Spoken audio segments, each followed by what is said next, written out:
Maraming fans ang nakapansin na bakit merong player na hindi pinaglaro si Coach Tim Cone.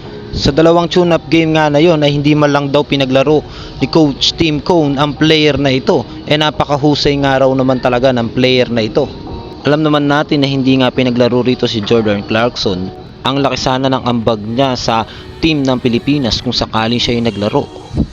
Unfair naman sa atin na yung ibang bansa ay may NBA player samantalang tayo wala man lang tayong NBA player.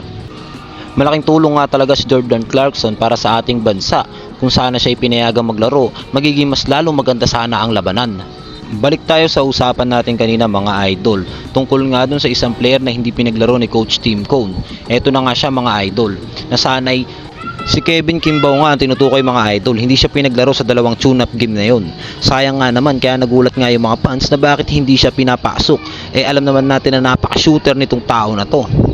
Siya nga ba yung sinasabi ni Coach Tim Cone na secret weapon? Malamang siya na nga yun mga idol kasi napakalupit naman talaga ng batang ito.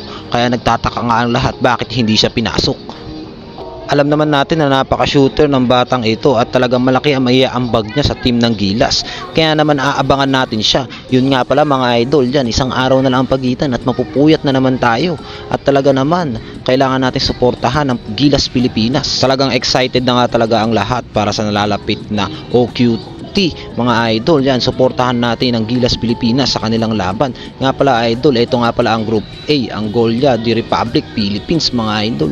Eto na nga mga idol, talagang todo ensayo si Kai Sotto saka si Junmar Fajardo para sa nalalapit na laban. Pangalawang araw nga ng practice nila mga idol at isang tulog na lang idol.